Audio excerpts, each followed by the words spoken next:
I think at 2-1, it's the hidden value. Right, I just fancy goals. Chelsea are win now mode. Goals and more goals. But there's some value there rather than it being the most elaborate bet. I'm expecting goals in this one.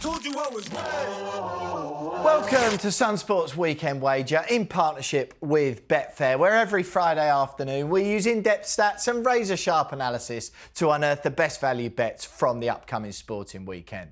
I'm Will Pugh, and helping me this week is football journalist Kwaku Afari and a man with a better nose for odds than a sniffer dog at Heathrow. It's Betfair's James Mackey who dials in for the show. James will be judging which of our punts are most on the money and, of course, revealing some hidden value wagers of his own. Don't forget to like this video, subscribe to the channel and let us know what you think of our bets in the comments below. Gentlemen, wonderful to have you with us. James, I hear you're on a stag do this week. Not just any stag do, but your own stag do. But you come back from it on Tuesday and you think that's an excuse 2 days later for you not to come and join us in the studio. Look, I'd love to be with you, Feathers, but you know how stags go sometimes, and to be behind a camera, I think that was the best way to do best of my job today. So look, I am here, I'm there in spirit, but look, let's see if we can find some winners. Fair enough, mate. He looks remarkably fresh, doesn't he? He does, mate. He does. I'm not having the excuse, though. No, I'm with you, mate. Right, Kwaku, 2 football winners of our 6 last week. You are on an absolute hot streak, my friend. Liverpool over 2.5 goals. You had that one as they smashed Tottenham into oblivion. 4-6 odds on, though. You could have been a bit braver there, my friend. Esri Konsa, which was a Sam Rosbottom job. James, that was a 5-4. Konsa to have a shot. He's backed that bet earlier in the season. That came in again. I was unlucky not to have a winner. I had Mo Salah, 3 shots on target. He actually only had 1 shot on target, but he did have 4 shots in the game. Got the winner, of course. And, you know, the picture, the selfie he took with the fans, turned out it was just a big old marketing campaign rather than a wonderful moment. But look, what are you saying, Kwaku? You're on a run at the moment. Can you put it down to anything specific? Do you know what? I've honed in, you know, and I know that you had a go at me in terms of the bet of over 2.5 goals, but that was a banker. Spurs aren't very good, and Liverpool, it was an opportunity to become champions. In their previous 2 games against Spurs, had scored 10 goals. That one was always going to come in. More value to be left there, though. More value to be had, even, to be fair. Right, gentlemen, Sunday afternoon. It's the late afternoon kickoff. Like I say, that win for Liverpool over Spurs, 5-1 to win the title at Anfield last week. Tottenham putting up absolutely no fight whatsoever. And Chelsea struggling to get over David Moyes' Everton, but you did the job. Kwaku, 1-0 at home. What have you got for us? So, like you said, Chelsea did the job just about. We're still in the hunt for a place in the top 5, despite the fact that we've not been very good this season. I'm expecting goals in this one. I've gone for over 3.5 goals, 5-4. This is where you probably have a go at me because they are pretty short odds. You're preempting me, mate. I just know what you like, mate. But the stats back it up as well. Liverpool, of course, they are champions now after that win against Spurs last week. They've scored in each of their last 30 Premier League matches since a 1-0 defeat to Nottingham Forest, which feels like a lifetime ago. It was back in September. Yep. And Chelsea have failed to keep a clean sheet at home against the top 6 side since August. So there will be goals in this one. It's hard to say Liverpool will be on the beach because they still want to finish the season strongly, but I think they'll be a little bit more open than they have been in previous weeks. And like I've mentioned, Chelsea's defensive record, despite the clean sheet last week, is not very good. So I expect to be goals in this one, and that's why I've gone for this bet. Yeah, it's not too bad. So it's over 3.5 goals in the whole game. Yeah, in the whole game. Yeah.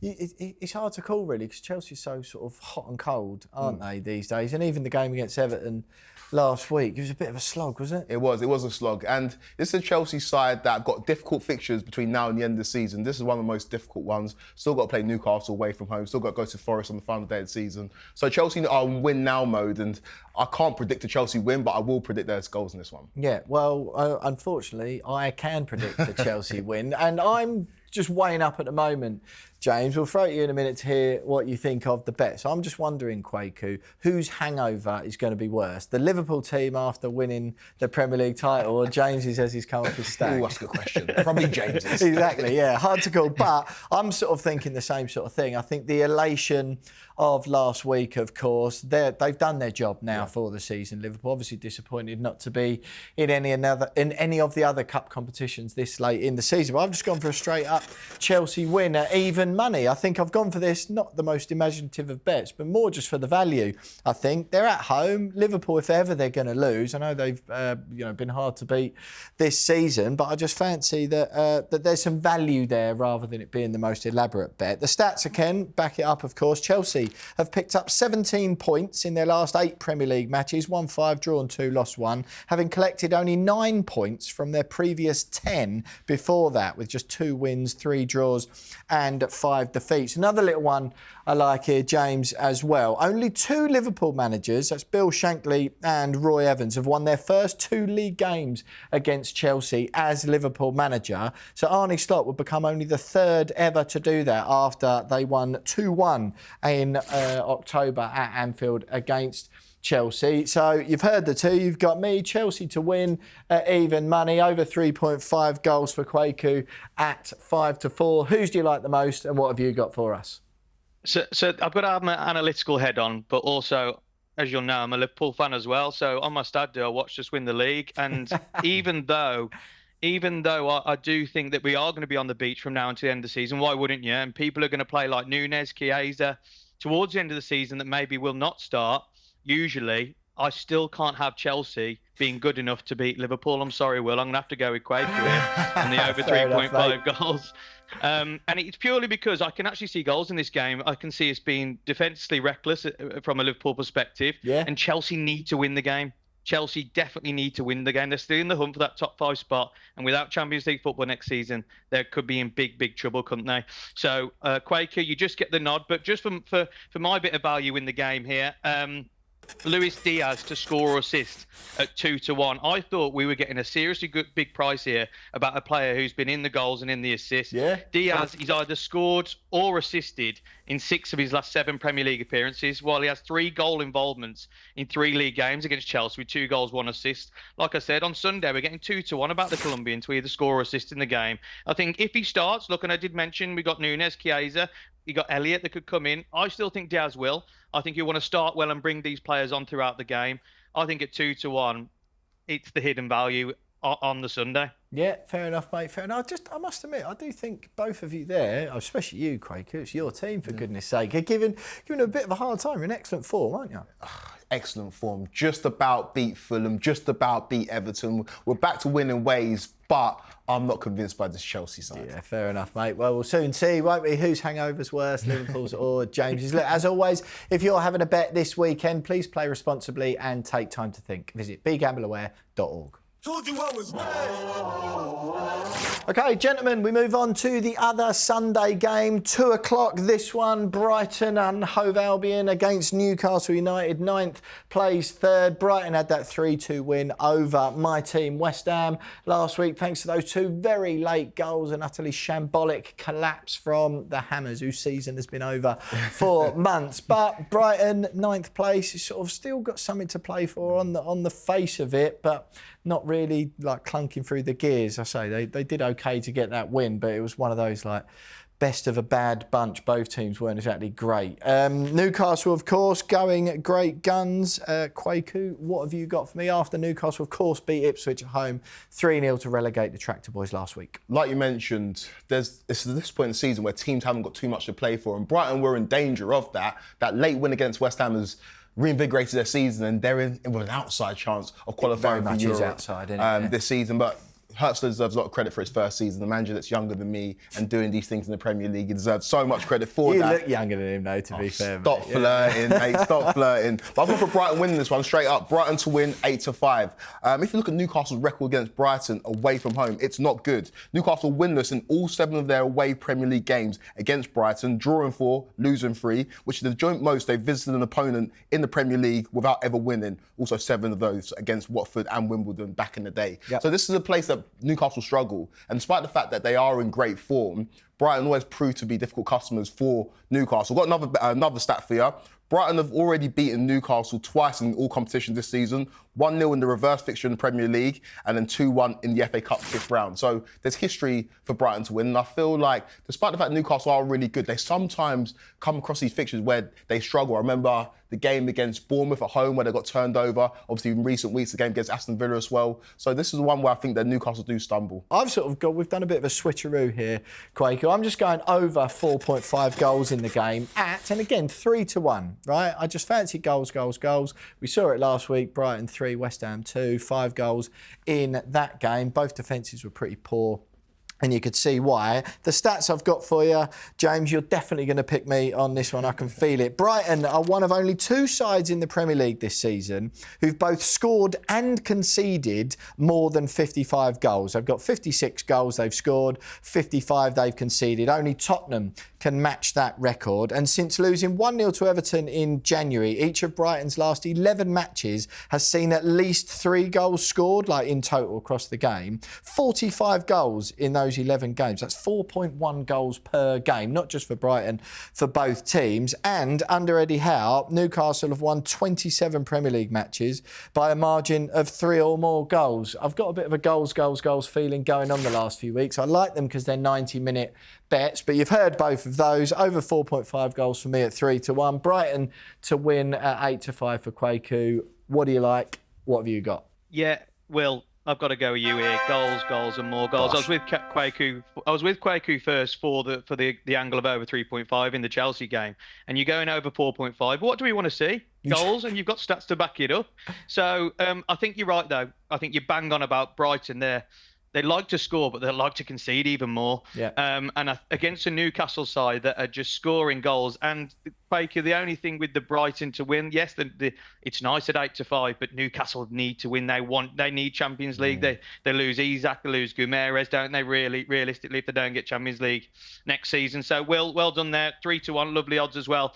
The play I've gone for here. And it's simply a value bet here. And it's Alexander Isak to score anytime. And you're getting 11-10. When you're getting a prime striker like Mbappe, Isak, Salah to score any time in a game and you're getting odds against, you have to have a look at it. Isak is averaging 1.5 shots on target per 90 in the Premier League for Newcastle this season, while only Mohamed Salah with 11 has scored more goals in the league in 2025 than his 10.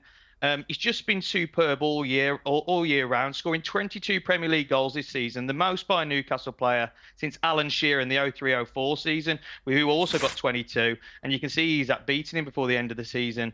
This looks a crucial last few games, doesn't it, for the Magpies? And his goal is going to be needed more than ever. And like I said, you're getting 11-10 for him to score any time against a Brighton side that's been leaking goals left, right, and centre, conceding as many as 13 in their last 5 Premier League games. So. Yeah, Isak at 11-10 any time, I think looks good value on Sunday. Yeah, fair play, James. You can't really argue with that, to be fair. That's a nice little bet. A few of those could go into a nice bet builder, though, I fancy. Look, as always, let us know what you think of our Premier League bets and what wagers you'll be having on the football this weekend. Told you I was Right, James Kwaku, it's that time of the week again. There are, believe it or not, punters out there who like betting on things other than just football. Well, this is the place to be if you are one of those people. James, we go first of all to the racing. We've got Newmarket, big meet on Saturday. Oh yeah, and it's the 2,000 guineas. It's the start of the flat season. Where, it does start earlier on, but I think this is where it really kicks into gear. The first British Classic of the season, the Group 1 2,000 guineas. It sees the best 3-year-olds over a mile take on each other. This year, we see a stellar field go to post with all the big name trainers having runners. You've got Aidan O'Brien, who's got expanded at 9-2, Charlie Appleby with Ruling Court at 4-1, and also Shadow of Light, but Ruling Court's been the one that's come for money. Like I said, 11 runners go to post this year for this year's renewal. And it really is a prestigious race that you want from a flat racing perspective. It all goes down to pedigree. And if you win this year, then you go to stud. That's exactly what your owners are looking for. The horse I think is going to win it this year, gentlemen. It's Field of Gold for John and Thady Gosden at 7-4. He's a really likeable grey, was a really smart horse last year as a 2-year-old, winning races like the Solario Stakes at Sandown over 7 furlongs. But what I really like about him this year is how he's matured for age, from age 2 to 3. He's really impressed me off the back of what he did on his first run this season winning the Group 3 Craven Stakes in April. That's the trial for this race, the best trial you can win for this race. And it was just that he absolutely took off in the final furlong. I've never seen a horse do it like he did. He looks a really quick miler. His trainer came out after and said he's only 85% fit when he won that. Well, if that's true and he can improve another 15%, nothing will catch him on Saturday. And at odds of 7-4, I think that's very fair for a horse that could be very, very good this season. So Field of Gold at 7-4 to win the 2,000 guineas on Saturday. Yeah, James, such an excellent jump season. What have we got to sort of look forward to over the summer? He sounds like one to watch out for, of course, but it's the sun's coming out. People can shed the coats. They put the shirts and the shorts on and the dresses to head down to the races. What have we got to look forward to in the flat season?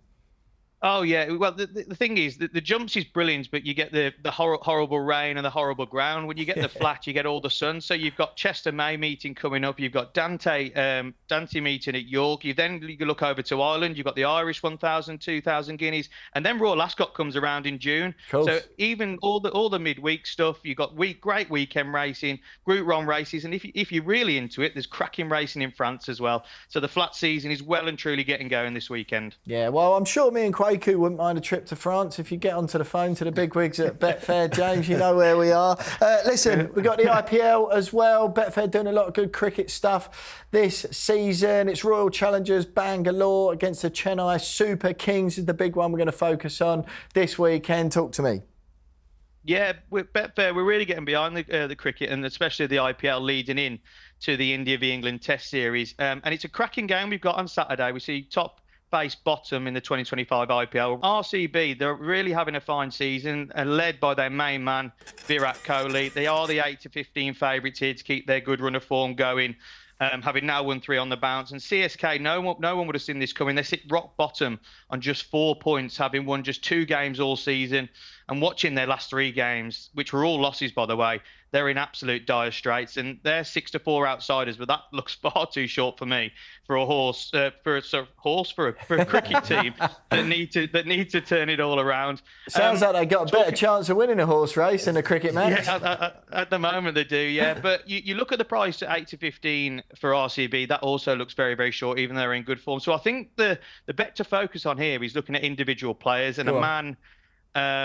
I've already mentioned his Virat Kohli. In his last 3 games, he scored 51, 70 and 73, being RCB's top run scorer in 2 out of those 3 games. We're getting 17-10 to keep his good form going here and be RCB's top run scorer in the game, and I really like those odds. Yeah, you don't need to be a cricket fan to know that Virat Kohli is an absolute legend, not just of the sport, but of sport in general. Listen, James, thank you very much. Told you I was Well, that's it for this week's episode of Weekend Wager. Make sure you give this video a like. Let us know what you think of our bets in the comments and subscribe to Sun Sport's YouTube channel to make sure you never miss an episode. Follow Sun Sport and Sun Football on socials for all your latest clips and news, and we'll see you back here next week. As always, if you're having a bet this weekend, please play responsibly and take time to think. Visit begambleaware.org.